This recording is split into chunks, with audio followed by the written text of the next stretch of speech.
Nous allons accueillir Étienne Klein, physicien et philosophe des sciences au LARCIM, au CEA. Il va nous parler de la polysémie du temps, à la fois chez les philosophes et chez les physiciens. Comme vous le savez, il a écrit de nombreux livres, notamment consacrés à la question du temps, en particulier les tactiques de Chronos, et le facteur temps ne sonne jamais deux fois.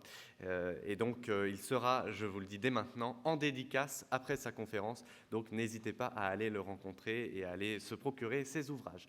Voilà, je vous demande d'accueillir bien fort, s'il vous plaît, Étienne Klein.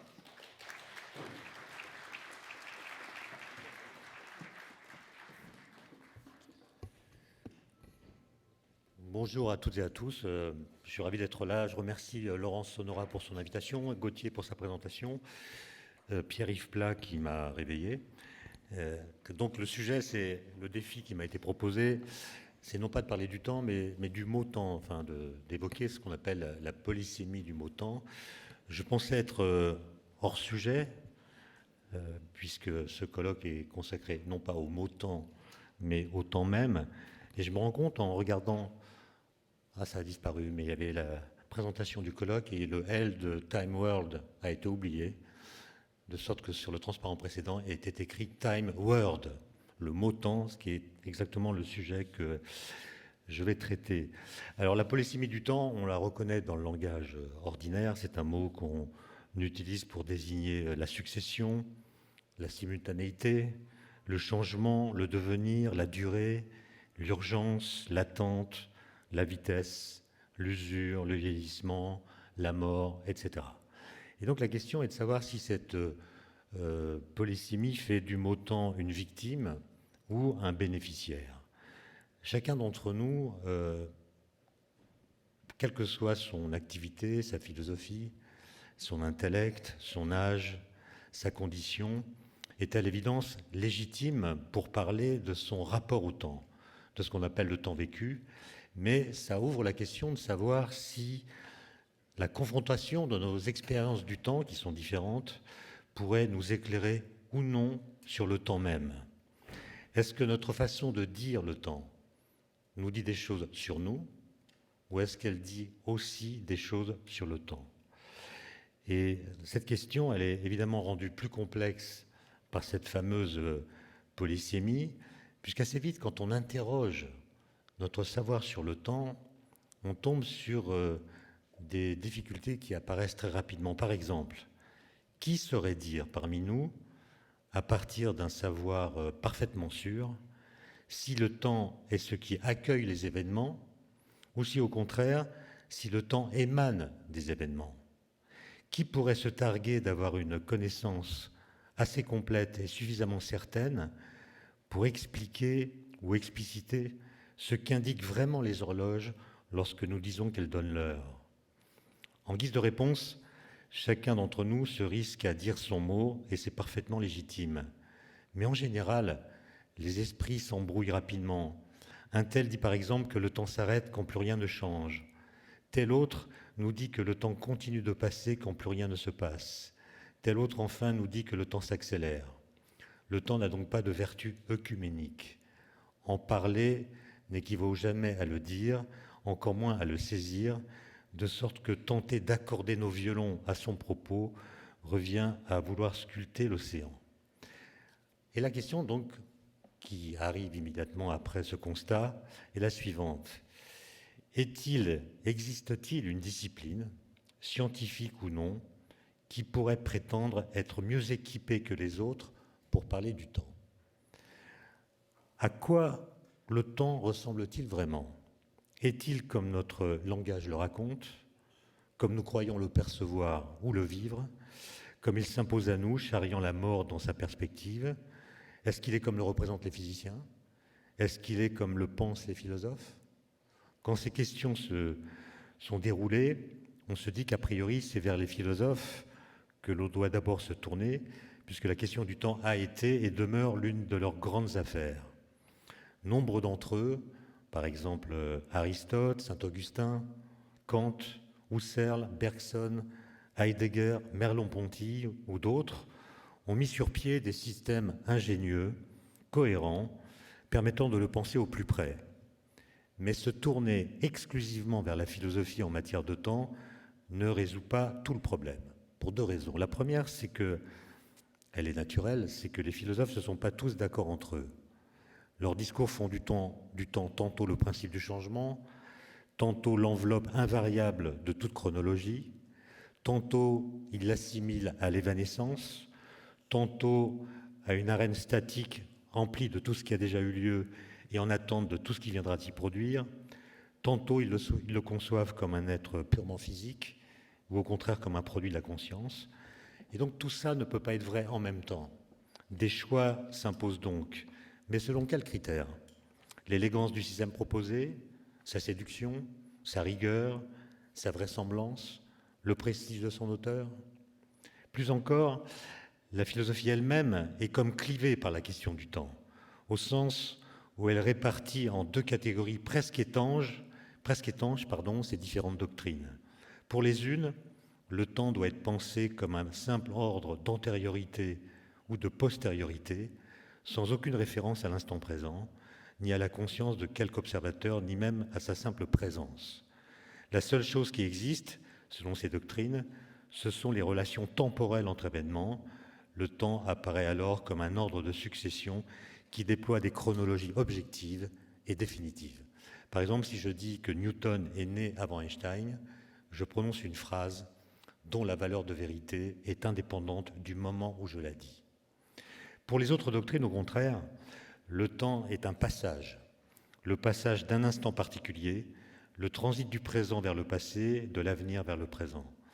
Cette dynamique ne pouvant être décrite et pensée qu'en faisant intervenir la présence d'un sujet, le temps apparaît comme n'étant plus un ordre chronologique, mais comme une dynamique incessante dont le moteur serait lié à la subjectivité. Succession objective d'événements ou dynamique subjective. C'est ça, succession objective d'événements ou bien dynamique subjective, vers laquelle de ces 2 écoles de pensée la raison devrait-elle incliner? Il est difficile de le dire et pour cause, et même pour 2 causes. La première provient d'un constat qu'il est devenu difficile de contester. L'idée selon laquelle le temps n'existerait pas en tant que tel en dehors du sujet doit en effet se confronter à des données factuelles qui sont aujourd'hui largement étayées. Les scientifiques ont pu établir que l'univers a un âge au moins égal à 13,7 milliards d'années, que la Terre s'est formée il y a 4,45 milliards d'années et que l'apparition de l'être humain ne remonte, elle, qu'à 2 ou 3 petits millions d'années. Ces nombres sont donc formels. L'univers a passé le plus clair de son temps à se passer de nous. Dès lors, si l'on défend l'idée que le temps serait subordonné au sujet et ne pourrait exister sans lui, on doit répondre à un problème d'ordre logique. Comment le temps a-t-il bien pu s'écouler avant notre apparition? C'est ce qu'on appelle le paradoxe de l'ancestralité, qui a été formalisé par un philosophe français qui s'appelle Quentin Meillassoux, dans un livre qui s'appelle « Après la finitude », et il a été pointé ensuite par de nombreux autres auteurs. À juste titre, car cantonner le temps dans le sujet, ou vouloir que le temps n'ait de réalité que subjective, n'est-ce pas s'interdire d'expliquer l'apparition du sujet dans le temps? Alors ce paradoxe que certains jugent radical a quand même été critiqué par un autre philosophe qui s'appelle Michel Bidwell dans un livre récent qui s'intitule « Maintenant la finitude », et je vous invite à le découvrir si cette question vous intéresse. Et donc il y a ce paradoxe quand même qu'on doit prendre en compte, qu'on doit intégrer dans son argumentation. La seconde cause qui vient,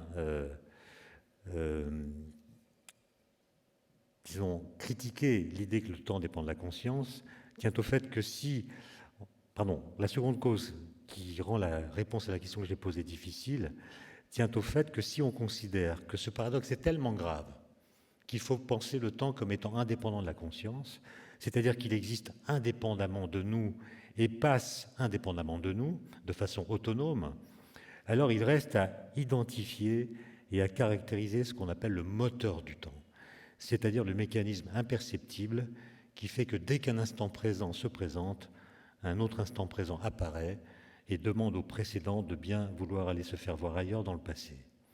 Les physiciens théoriciens cherchent ardemment la source de cette dynamique cachée et aucun, en fait, ne prétend l'avoir trouvé, au point que Lise Moline, que vous entendrez lors de ce colloque, dit que nous avons pris l'habitude de représenter le temps comme de l'espace.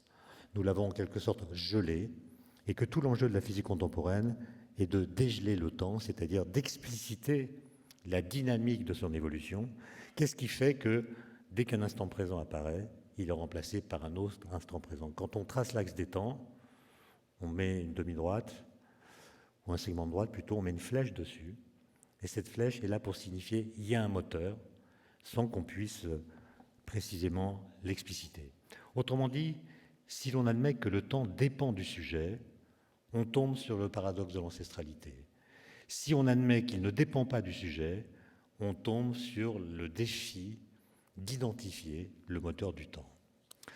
Alors ces questions peuvent vous paraître trop difficiles ou trop abstraites, et tétanisé par elles, vous pourriez trouver quelques réconforts intellectuels à considérer que le temps n'est qu'un mot, un simple vocable, dépourvu d'un sens donné par une puissance indépendante de nous. Le sens de ce mot, du mot temps, ne serait en somme rien d'autre que les façons que nous avons de nous en servir. Il n'y aurait alors pas à se poser la question d'une vérité qu'il détiendrait ou masquerait, seulement à interroger ce que nos phrases tentent de signifier. Et donc il s'agirait de noter toutes les phrases que nous prononçons ou écrivons qui contiennent le mot temps, de les faire entrer en collision les unes avec les autres pour voir si, à la fin, une sorte de signification pure du mot temps pourrait apparaître. Mais quand on fait cet exercice, on se rend compte assez facilement que le temps, le dire le temps, le verbaliser, même en usant d'une batterie d'images parlantes et de sinuosité raffinée, ce n'est jamais le cerner, ni même le désigner, encore moins le tenir en main. En fait, l'intersection des différentes significations du mot temps dans les phrases ordinaires constitue une bonne approximation de l'ensemble vide. On découvre également que nos discours sur le temps sont grandement tributaires du rapport que nos existences entretiennent avec lui. Les phénomènes temporels dont nous sommes les sujets ou dont nous sommes les témoins nous font croire que le temps ressemble à ces phénomènes temporels ou bien les résume, ce qui nous conduit à lui attribuer autant de qualificatifs qu'il y aurait de temporalités différentes.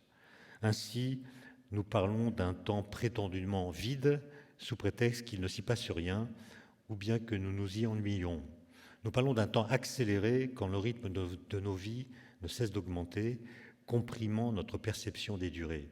Nous parlons de temps cyclique dès que des événements identiques se répètent, mais aussi de temps biologique, psychologique, biologique ou encore cosmologique, comme si le temps se confondait avec les divers déploiements dont il est le support et qui lui servent de décor. Mais un temps ayant de telles allures d'arlequin aurait-il la moindre consistance propre? Serait-il encore pensable? S'agirait-il encore d'un concept? Enfin, et je l'ai dit en préambule, le temps, et c'est ce que disait déjà saint Augustin, est victime d'abus de langage. Il sert à dire autre chose que lui-même, si tant est que l'expression « le temps même » ait un sens. Mais en tout cas, ça fait trop de sens différents pour un seul mot. Et donc, il faut procéder, c'est en tout cas ce à quoi nous invitait Paul Valéry, à ce qu'il appelait un nettoyage de la situation verbale, c'est-à-dire une critique du langage. Comment l'opérer? À partir de quelle assise? Alors on pourrait se dire, finalement, la physique, qui est devenue efficace depuis qu'elle a saisi mathématiquement le temps, en faisant un paramètre crucial de ses équations, c'est la bonne base de critique. C'est-à-dire c'est à partir d'elle qu'on pourrait procéder à un premier décrassage sémantique en tentant d'imaginer ce que diraient les équations de la physique si elles pouvaient parler. Par exemple, les équations de Newton, si on pouvait les interroger sur ce qu'elles pensent du temps, que diraient-elles? Et on pourrait dire la même chose des équations d'Einstein pour la relativité, ou bien de la théorie quantique des champs, ou d'autres choses encore. Mais quand on s'engage dans cette voie, qui est intéressante et légitime, il y a toujours un doute qui finit par surgir, qui est fort embarrassant, à propos des mots par lesquels s'est dite la révolution newtonienne, celle qui a marqué la naissance de ce qu'on appelle la physique moderne. En effet, c'est en 1687 que Newton a introduit en physique la fameuse variable T qu'on retrouve dans la plupart des équations de la physique et qui, pour lui, se situait dans les équations de la seule dynamique. Et cette variable T, il a choisi de l'appeler le temps. Nous sommes tellement habitués à cette représentation et à cette dénomination que nous ne nous posons plus cette simple question. À partir de quelle connaissance antérieure Newton a-t-il pu reconnaître le temps dans cette variable T? Par quel stratagème intellectuel a-t-il pu reconnaître dans une variable mathématique ce que dans le langage nous appelons le temps? En toute logique, il aurait dû nommer cette variable autrement, puisque ce temps physique qu'il inventait n'a aucune des propriétés que nous associons d'ordinaire à l'idée de temps. C'est un temps, je parle du temps newtonien, qui est dématérialisé, qui est abstrait. C'est un temps qui n'a pas de vitesse d'écoulement, puisque lui en attribuer une supposerait que le rythme du temps varierait par rapport au rythme du temps. Il n'a pas non plus les caractéristiques des phénomènes temporels qui se déroulent en son sein. Il n'y a qu'un seul temps, il n'est pas biologique, cosmologique, géologique ou autre, c'est le seul temps. Et donc la question qui est posée, c'est est-ce que ce paramètre T que Newton invente, est-ce que ce paramètre T, c'est le vrai temps, ou bien est-ce que c'est plutôt une caricature, un temps incomplet, voire tout à fait autre chose que le temps? Ces interrogations en amènent une autre. Et si Newton avait choisi d'appeler la variable T, par exemple, trucmuche ou tartempion, s'il avait choisi un autre mot pour désigner cette variable, qu'est-ce qui se serait passé? Les physiciens, sans doute, se seraient contentés d'organiser des colloques en cercle fermé à propos de ce trucmuche ou de ce tartempion apparu dans leurs équations. Et de leur côté, les philosophes, les historiens, les sociologues, les psychanalystes, les biologistes auraient continué de débattre de la notion de temps sans se soucier des découvertes des physiciens. Alors ces questions, j'en suis conscient, peuvent vous paraître byzantines. Mais en fait, elles se posent aujourd'hui avec une gravité encore plus grande. Et si je parle de gravité, c'est à dessein. En effet, afin de décrire au sein d'un même formalisme la gravité et les trois autres interactions fondamentales, les physiciens théoriciens d'aujourd'hui imaginent toutes sortes d'hypothèses à propos de l'espace-temps. Et une des questions qui se pose à eux est donc celle-ci. Quelle propriété doit-on a priori accorder au temps pour ensuite le reconnaître sous la forme de telle ou telle construction mathématique? Car après tout, pour reconnaître le temps dans un jeu d'équations, ou bien pour y détecter son absence, ne faut-il pas déjà le connaître? Mais comment le connaître d'emblée avant de disposer de la théorie physique qui permettrait d'identifier sa nature et ses propriétés?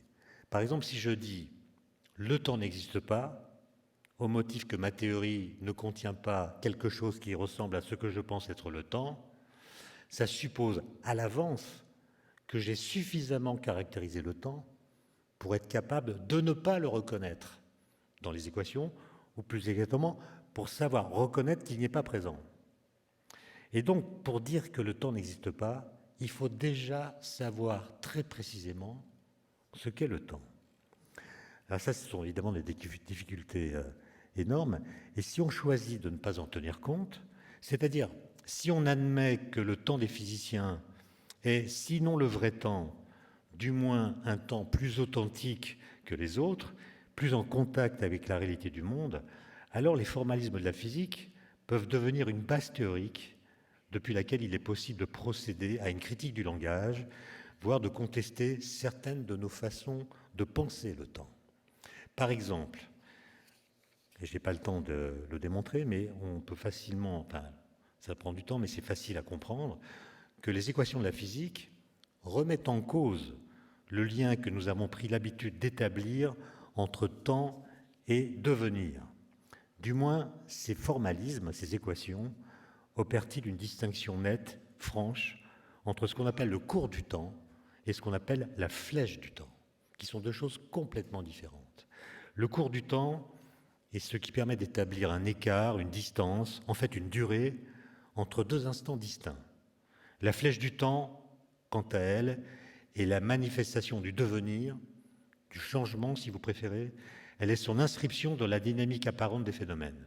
Elle exprime simplement le fait que certains systèmes physiques évoluent de façon irréversible.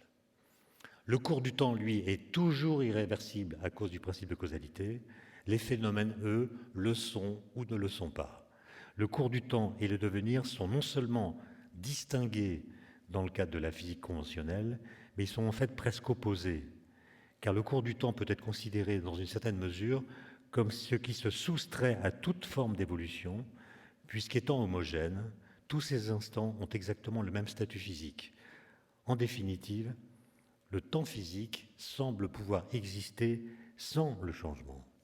Lorsqu'elle est présente dans la dynamique des phénomènes, la flèche du temps se superpose en habillant le cours du temps irréversible par essence de phénomènes eux-mêmes irréversibles.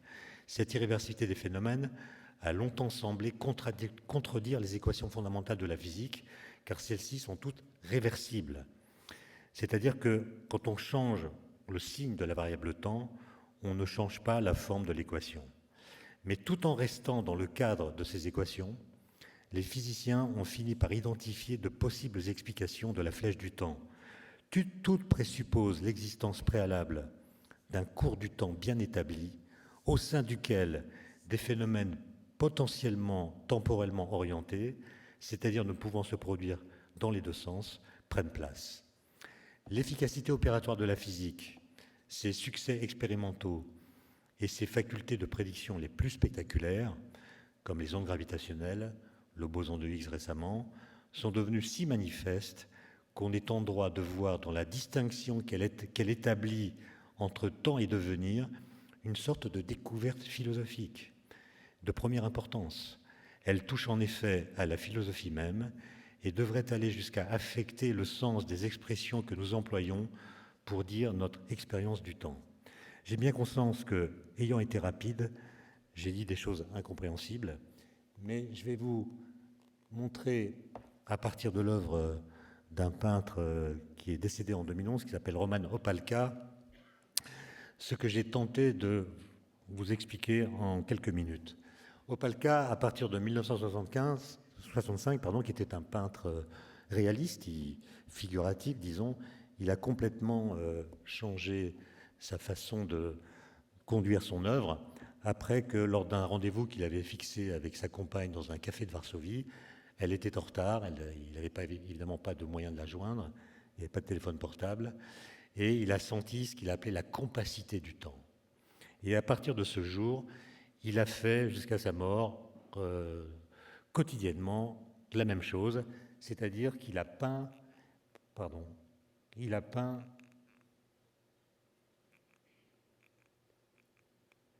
la suite des nombres entiers. Donc sur des tableaux noirs, peinture blanche, et à chaque fois qu'il avait terminé une toile, qui faisait 1,80 m de haut et plus d'1 mètre de large, il se photographiait, toujours dans la même position, avec le même appareil photo, les mêmes vêtements, le même éclairage. Et donc il a illustré au cours des années la façon dont son visage se marquait par les effets du temps et non pas par le temps même. Et donc il a bien illustré cette distinction que j'ai expliquée entre le cours du temps et la flèche du temps. Le cours du temps, c'est la suite des instants. Tous les instants sont différents, mais ils ont tous le même statut physique.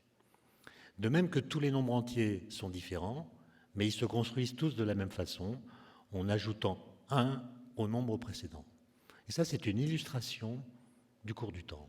La flèche du temps, c'est tout ce qui vient marquer son visage et qui est une illustration du devenir. Autrement dit, le cours du temps compte, la flèche du temps raconte. En allemand, c'est encore plus spectaculaire puisque le verbe allemand pour dire compter, c'est zahlen, et raconter, c'est erzählen.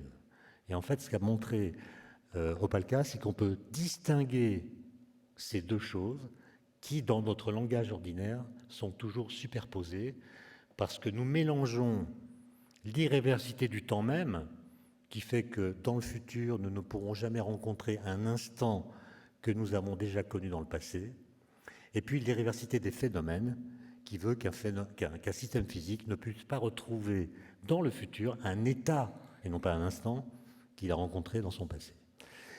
Alors, pourquoi est-ce que ça crée parfois, et ça sera ma conclusion, ça crée parfois des confusions dans nos façons de dire. Je vais prendre qu'un seul exemple, et je sais qu'on va parler un peu de psychanalyse dans ce colloque, donc c'est l'exemple de Freud. Freud, comme vous le savez, s'est beaucoup intéressé à la question du temps, et notamment, il a expliqué que, selon lui, l'inconscient ignore le temps. L'inconscient ne sait pas ce que c'est que le temps. Il veut ainsi signifier que l'inconscient ne subit pas les effets du temps, au sens où il ne décline pas, il ne change pas. L'inconscient est invariable. De fait, ce que l'on retrouve dans l'analyse, dans les symptômes, dans les formations de l'inconscient, n'est marqué d'aucun indice temporel, n'est jamais daté. Il n'y a pas de date, dit-il, dans les rêves. On peut retrouver un rêve, ou on peut retrouver plutôt en rêve une multitude de détails d'un événement passé qu'on serait bien en peine de se remémorer à l'état de veille. Autre argument de Freud, un même rêve analysé à des années d'intervalle donnera toujours les mêmes associations, comme si aucun processus, à part la cure, ne semblait capable d'éroder dans l'inconscient les marques du passé. Et donc, son idée, c'est que rien ne peut affecter ce qui est stocké dans l'inconscient. De plus, ajoute-t-il, dans les rêves, le flux du temps, le cours du temps, ne chemine pas toujours de l'avant vers l'arrière ou vers l'après. Ainsi, au lieu de penser le temps sur le modèle d'un flux homogène contraint par la causalité, le discours inconscient met en scène une temporalité démembrée. Au lieu de se succéder linéairement, ces diverses parties sont en tension les unes avec les autres, les différentes époques se mêlent et se juxtaposent à la façon de couches de lave successives. L'inconscient se contente de garder trace, en dehors de toute relation temporelle linéaire, des dépôts du passé qui ne sont retenus qu'en fonction de leur intensité et qui peuvent toujours se contaminer les uns les autres, au point de parfois brouiller l'ordre de leur succession. Dans un rêve, on peut voir un lapin courir après un chasseur. Et lorsqu'il met ensemble tous ces éléments, le temps dans l'inconscient apparaît effectivement éclaté, pour reprendre l'expression d'André Green. Toutefois, même s'il y a bien une telle invariance de l'inconscient, ne vaudrait-il pas mieux se garder de parler d'intemporalité ou d'atemporalité de l'inconscient? D'autre part, parce que le temps ne se confond pas avec le changement, ni avec les diverses temporalités des phénomènes. D'autre part, parce que le fait que le temps physique, avec son cours bien défini, ne constitue pas une forme reconnue par nos actes psychiques, n'empêche pas qu'on puisse dire que si l'inconscient retient tout, c'est justement parce qu'il est lui-même porté par le cours du temps qui, précisément, persiste à le faire exister identiquement à lui-même, l'ancrant ainsi dans la durée. Autrement dit, c'est précisément parce qu'il ne change pas qu'on doit dire que l'inconscient est temporel. Il existe à tous les instants du temps, et c'est ce qui lui permet d'être invariable. Il échappe à la flèche du temps, soit, mais cela n'implique nullement qu'il soit hors du temps. Il baigne simplement dans un temps sans devenir, et cette phrase est évidemment très forte, dès lors que vous distinguez le temps du devenir. On voit par cet exemple qu'il serait précieux de clarifier la signification du mot temps dans chacun des domaines qui le revendiquent, et j'ai compris que c'était l'objectif de ce colloque, car lorsqu'on utilise le même terme pour parler d'autant d'aspects distincts du réel, on crée l'impression de mobiliser chaque fois la même référence commune, alors que ce sont au contraire les distinctions conceptuelles qu'il faudrait mettre en avant, quitte à les faire circuler ensuite d'un domaine à l'autre. Je vous remercie pour votre attention. Allô ?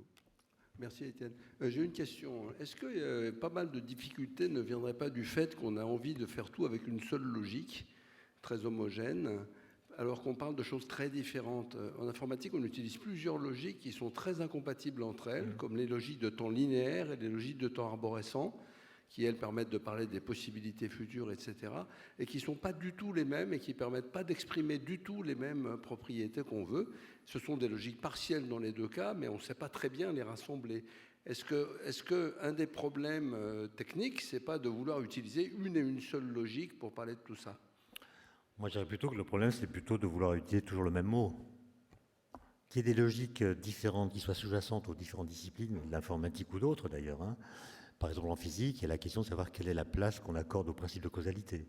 Est-ce que le temps est une manifestation de la causalité, ou est-ce qu'au contraire, il est contraint par la causalité? Bon. Donc, en effet, il y a des logiques différentes qui peuvent servir d'arguments ou de principes fondamentaux. Mais je pense que nos difficultés, quand on veut faire de l'interdisciplinaire, c'est de s'accorder sur le sens des mots. Et plutôt que de s'accorder sur le sens des mots, on accorde aux mots temps des qualificatifs qui le rendent impensable. Et ces qualificatifs brouillent les discussions, à mon avis, et empêchent que le langage évolue. Par exemple, si vous lisez en 2019 un magnifique texte de Saint-Augustin, Les Confessions, le chapitre qu'il a consacré au temps, qui fait une vingtaine de pages, qui est un chapitre qui a été traduit à différentes époques, et donc qui est accessible aujourd'hui en français moderne. Quand vous lisez ce texte, vous êtes surpris de comprendre tout ce que dit Saint-Augustin. Et ça, c'est quand même louche. Parce qu'en fait, si nous comprenons ce que dit Saint-Augustin, c'est précisément parce que nous parlons comme lui. Autrement dit, en 2019, quand nous parlons du temps, nous disons les mêmes choses que Saint-Augustin.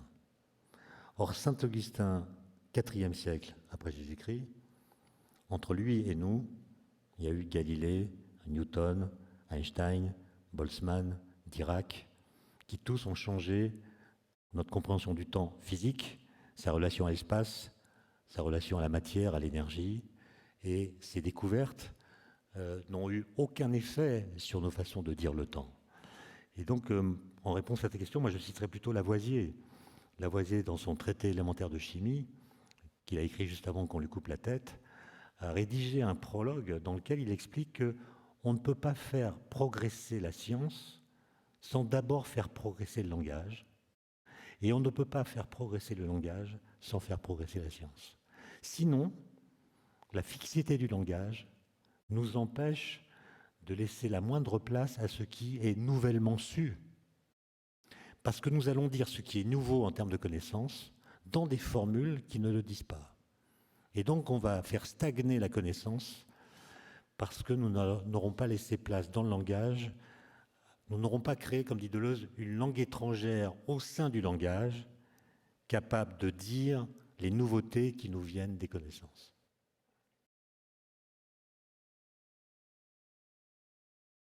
D'autres questions ? Oui, bonjour, je suis d'accord avec tout ce que tu as raconté tout à l'heure. Vraiment, j'ai trouvé ça extraordinaire, vraiment très bien.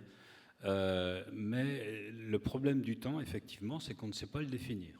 Ouais. C'est-à-dire qu'on ne sait pas expliquer exactement ce qu'il est. On se met dans différentes disciplines, on a différentes explications, mais sur le fond, on ne sait pas. Et je me demande si ça ne vient pas du fait que systématiquement on réifie le temps, c'est-à-dire qu'on en fait un être réel, un être au sens philosophique. Est-ce que ce n'est pas ça qui finalement... alors qu'en fait on ne le voit pas, on ne le sent pas, on ne le ressent pas, on ne le mesure pas, parce que quand on dit qu'on mesure le temps, on ne mesure pas le temps. Et puis, dans le temps mesure, on ne le voit pas, dans le temps des relations, on ne le voit pas, et même dans le temps de Newton, ou le temps, disons, réaliste, on ne voit rien, on ne le mesure pas, on ne le voit pas, on ne le sent pas. Donc, est-ce que ce n'est pas cette affaire de réification qui pourrait poser problème? Je suis d'accord avec vous, le mot réification, je ne sais pas, parce qu'il y a quand même une question qui est en surplomb, qui est est-ce que le temps est une substance? Est-ce que c'est une illusion? Est-ce que c'est une construction sociale? Est-ce que c'est un produit de notre conscience? Bon. Donc vous dites, on le réifie abusivement. En fait, je pense qu'on essaie de le caractériser. Et une fois qu'on l'a mathématisé, là je parle des physiciens, on a pu croire que le fait de le mathématiser, par exemple de représenter l'axe des temps comme nous avons l'habitude de le faire, résolvait les problèmes philosophiques qu'il pose. Alors qu'en fait, ça les condense. Par exemple, Tous les jours, des millions d'écoliers, d'ingénieurs, de comptables tracent l'axe des temps. Donc un segment droite, une petite flèche. Sans voir que cette représentation est monstrueuse. C'est le terme qu'emploie Kant. Kant dit, mais quand on replace, quand on trace l'axe des temps par un axe, on le traite comme de l'espace, et on fait quelque chose de monstrueux. Pourquoi? Parce que cette représentation fait coexister, donc exister ensemble, des instants qui, par définition, ne peuvent pas exister ensemble. Autrement dit, on fait comme si une durée était l'équivalent d'une longueur. Or, il y a une différence fondamentale, c'est que tous les points d'une longueur constituent une réalité qui peut être présente en même temps. Tous les points d'espace qui sont là existent ensemble. Les instants d'une durée ne coexistent pas. Et donc la question de savoir ce qu'est une durée, en s'émancipant de l'idée de projection dans l'espace, est la question la plus fondamentale. Et vous savez que quand Einstein et Bergson se sont rencontrés à Paris, ils ne sont pas très bien compris pour toutes sortes de raisons, mais en gros, l'argument de Bergson contre les physiciens, c'était de dire vous avez réifié le temps, vous l'avez aplati dans l'espace. Et en l'aplatissant dans l'espace, vous lui avez fait perdre sa substantialité fondamentale. C'est un peu ce que dit Smolin dans la phrase que j'ai citée tout à l'heure. Autrement dit, il faudrait pouvoir expliquer le temps de façon presque minimaliste, en disant le temps, c'est cette chose de nature inconnue qui nous empêche de rester présents à l'instant présent. Une sorte de définition négative. Le temps, c'est son moteur en fait. Le temps est ce qui renouvelle l'instant présent, permet qu'il ait des durées, et je suis d'accord avec vous, on ne mesure pas le temps évidemment, on ne mesure même pas les durées. On mesure la transformation des durées par le biais d'une spatialisation. Donc ce qu'on mesure avec une montre ou autre chose, c'est même pas des durées, c'est des avatars de la durée. Mais je pense que la première chose à faire, si on prend au sérieux ce que nous savons, c'est de ne plus confondre le temps et le devenir. C'est-à-dire de cesser de dire le temps s'arrête quand plus rien ne change. Donc quand on atteint l'équilibre thermodynamique, quand plus rien ne change, il y a toujours le temps qui est là à maintenir la présence du système dont on parle. Oui, bonjour. Je sais pas. J'ai assisté à pas mal de vos conférences et vous questionnez souvent le langage pour pouvoir mieux penser, par exemple, le temps ou le vide.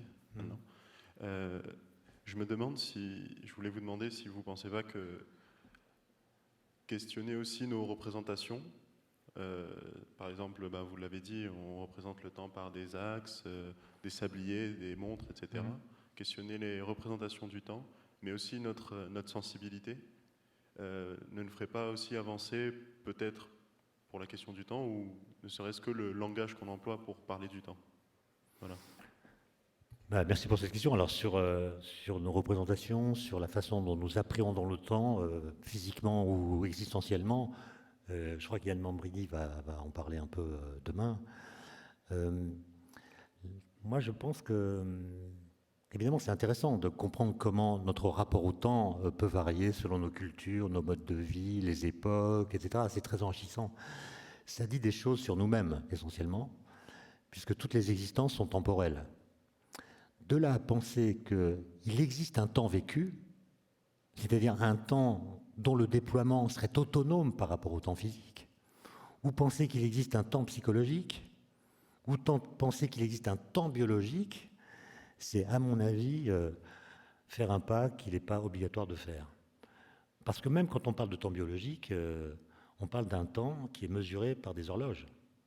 Autrement dit, la notion même de temps biologique s'appuie sur une mesure qui est physique. Et donc, qu'il y ait des temporalités propres à la biologie, à la psychologie, etc., c'est très enrichissant. Par exemple, il y a énormément d'études qui sont faites aujourd'hui avec des outils et des instruments de plus en plus sophistiqués en neurosciences sur la façon dont nous percevons les durées, et on voit que toutes sortes de facteurs influencent notre perception des durées. 1 seconde, 3 secondes, ça dépend si on est concentré sur la mesure, ça dépend du type de signaux qui sont adressés, ça dépend de l'âge de l'individu, etc. Bon.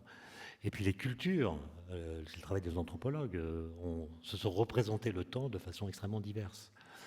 Mais la question à la fin, c'est de quoi parle-t-on ? Est-ce qu'on parle de nous ou est-ce qu'on parle du temps?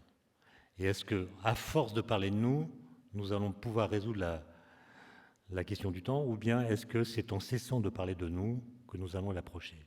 Moi, ce sera ma dernière partie de réponse à votre question. Je pense que la découverte du boson de Higgs, ou bien la détection des ondes gravitationnelles, c'est des événements majeurs qui touchent la question du temps. Parce que avoir des équations qui non seulement disent ce qu'on connaît, permettent de comprendre la régularité des phénomènes que nous connaissons, c'est une chose.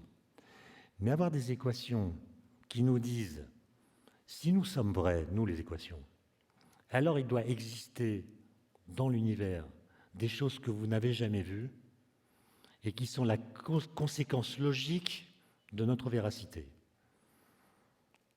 Et un siècle plus tard, pour les ondes gravitationnelles, Einstein les prédit en 1916, on les découvre en 2015-2016. Le boson de Higgs, prédit en 1964, découvert en 2012, et il est exactement comme il a été calculé. Ça veut dire que là, il y a quelque chose d'incroyable, puisque les équations ont agi comme un treuil ontologique, au sens où elles ont permis de prédire l'existence de nouvelles sortes de phénomènes physiques. Vous voyez que ça, c'est plus fort que d'interroger nos représentations. Et le boson de Higgs, ça a à voir avec le temps propre des particules, puisque c'est le phénomène qui leur donne une masse, etc. Les ondes gravitationnelles, c'est une sorte de validation des équations d'Einstein, dont vous savez qu'elles ont remis en cause les liens entre l'espace, le temps et la matière. Et donc, moi, mon travail, moi j'ai compris ça récemment, mon travail de recherche, c'est pas la physique, c'est pas la philosophie, c'est en effet le langage. Mais je ne le savais pas avant. J'ai découvert mon sujet de recherche, c'est les mots. Bonjour. Je voudrais souligner une forme de facétie du temps.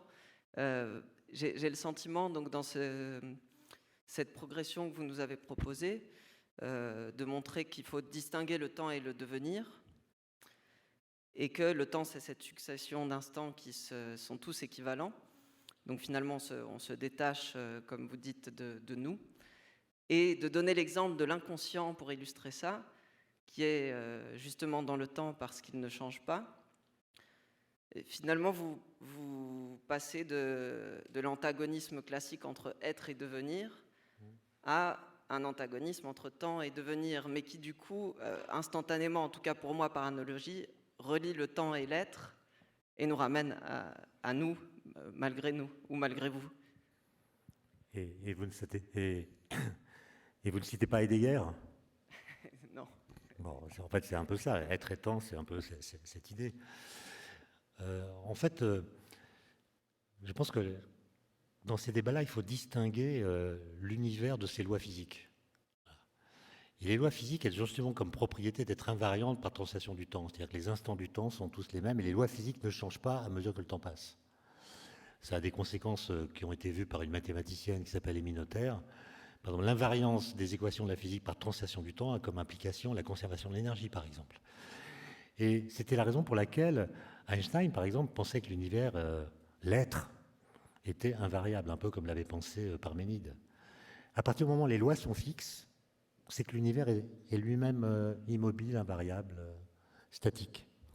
Et quand on a fait voir à Einstein que les solutions de son équation, celle de la relativité générale, étaient toutes évolutives, il a changé ces équations pour empêcher que ces solutions soient légitimes. Il a ajouté ce qu'on appelle la constante cosmologique pour fixer l'univers.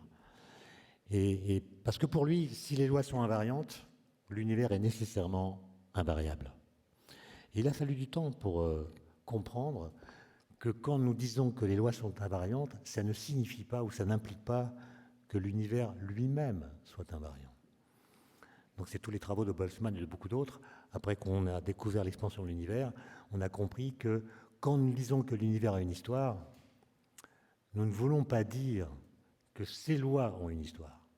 Nous voulons dire simplement que les conditions physiques ont une histoire. Et c'est sur ce constat qu'on a pu élaborer des stratégies pour non pas remonter dans le passé, mais faire vivre à l'univers des cures de jouvence.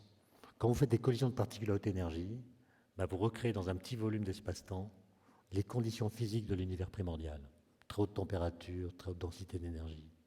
Et comme les lois physiques n'ont pas changé, vous voyez se dérouler dans le présent les mêmes phénomènes que ceux qui se déroulaient dans le passé, tout simplement parce que vous avez répété les conditions physiques initiales. Et donc, quand on parle d'être et de devenir, souvent un peu comme vous l'avez fait, on oppose Héraclite et Parménide. Parménide dit ça change tout le temps, il n'y a que du devenir. Et puis Parménide dit seul l'être est invariable et tous les changements sont des illusions. Je pense qu'on peut les réconcilier, puisqu'il y a de l'invariable aussi chez Héraclite, dans la loi. Quand vous dites tout change tout le temps, vous dites quelque chose qui ne change pas. Donc la loi du changement est une loi invariable. Et on pourrait donc dire que la physique, c'est une sorte de législation invariable des métamorphoses. À condition évidemment que quand je parle des lois physiques, je ne parle pas des lois de la physique, celles qu'on trouve dans les manuels de physique, qui elles ont une histoire. Hein. Einstein, c'est pas Newton. Donc les lois de la physique ont une histoire. Mais les vraies lois physiques n'en ont pas.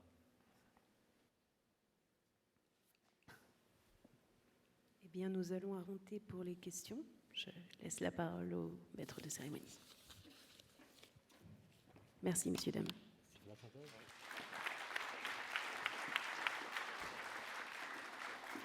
Alors, en l'occurrence, non, je ne suis pas maître de cérémonie, je suis synthétiseur et j'ai la lourde tâche de réaliser la synthèse de cette conférence d'Étienne Klein qui était donc, je vous le rappelle, intitulée « Que nous révèle la polysémie du temps ?» Alors d'abord, vous avez mis en évidence, je crois, que la polysémie du temps se manifeste dans 3 discours. Le premier, à l'évidence, c'est le langage courant, puisque le temps, en contexte, peut signifier, comme vous l'avez dit, à la fois la simultanéité, le changement, la durée, l'attente, la vie, la mort, et même l'argent. En tout cas, plein de significations très différentes. Et le temps, dès lors qu'on l'extrait de son contexte, eh bien, finalement, ça devient une coquille vide. On ne sait plus définir ce que c'est. Donc, on peut se demander, dès lors, qui a autorité pour parler du temps ? Et on peut se tourner, comme vous l'avez fait, vers les philosophes. Et là, nous sommes face à un écueil, puisque les philosophes eux-mêmes ont tous des conceptions radicalement opposées du temps. Par exemple, certains vous diront que le temps, c'est le changement, et d'autres vous diront qu'au contraire, le temps, c'est précisément ce qui ne change pas, et c'est ce qui permet de comprendre le changement à partir de ce qui ne change pas. Et puis il y a un deuxième problème chez les philosophes, c'est de savoir si le temps est purement subjectif, si c'est un produit de notre conscience, ou bien si le temps est une entité au contraire objective. Mais dans les deux cas, comme vous l'avez souligné, on est face à un problème. Si le temps est un produit de notre conscience, alors qu'y avait-il quand il n'y avait pas de conscience ? Est-ce que le temps existait déjà ? Et puis si on considère que le temps est une entité purement objective, alors on est face à la question du moteur du temps. Qu'est-ce qui fait avancer le temps ?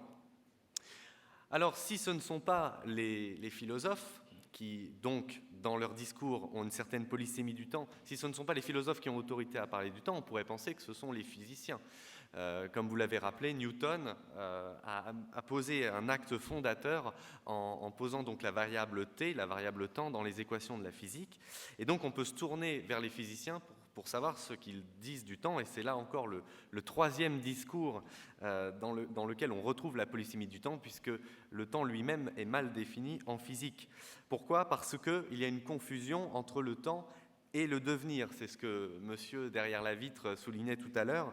Il y a une véritable dichotomie entre le cours du temps et la flèche du temps. C'est ce qui était symbolisé par l'œuvre de Roman Opalka qu'Étienne Klein vous a présenté. Sachant que le cours du temps est quelque chose qui est lié au moteur du temps. C'est en quelque sorte le lit de la rivière temps où se déroulent les phénomènes. Tandis que la flèche du temps, au contraire, elle est liée précisément à l'irréversibilité des phénomènes qui ont lieu dans le temps. Et donc, on fait généralement cette confusion entre le cours du temps et la flèche du temps, qui est aussi donc une manifestation de la polysémie du temps. Donc, Étienne Klein, vous avez l'habitude de dire que le temps est victime d'une polysémie fulgurante, mais quand on regarde finalement cette polysémie au travers de ces 3 discours, le langage courant, le langage des philosophes et le langage des physiciens, on se rend compte que cette polysémie fulgurante se transforme quelque part en une cacophonie fulgurante. Et j'en reviens à la question que vous posiez, que nous révèle la polysémie du temps ? bien, je crois qu'on peut répondre qu'on ne peut faire confiance à personne et que cette polysémie nous révèle que le temps est un fantôme, un être insaisissable, donc on ne parvient pas à cerner. Comme vous le disiez, monsieur, au 4e rang, non seulement on ne sait pas le définir, et comme vous le disiez, monsieur, au parterre, vous soulignez donc la difficulté à le représenter. Et cette question est d'autant plus problématique que la physique, aujourd'hui, met à mal, quelque part, la notion de temps, puisque, d'abord, bon, comme on le sait, il n'est pas indépendant de l'espace, et puis, comme donc vous l'évoquiez en répondant à Gérard Berry, le temps peut-être n'est pas un concept premier, n'est peut-être pas une quantité première, peut-être qu'il émerge d'autres choses, en particulier de la causalité, c'est ce que vous expliquiez tout à l'heure en parlant du principe de causalité. Et donc notre seul espoir peut-être pour mieux cerner ce qu'est le temps, c'est de participer donc au congrès Time World jusqu'à samedi soir pour voir un peu toutes ces facettes dans un seul congrès. Voilà, je vous rappelle donc encore une fois qu'Étienne Klein est en dédicace à partir de maintenant, je crois, pendant 3/4 d'heure à l'espace réservé à l'entrée. Il animera donc aussi la table ronde des sportifs à 10h45 samedi, soyez présents. Et puis, comme il a cité Lys Mouline, je vous rappelle donc aussi que Lys Mouline interviendra demain à 16h. Voilà, je vous remercie et place à la table ronde des astronautes.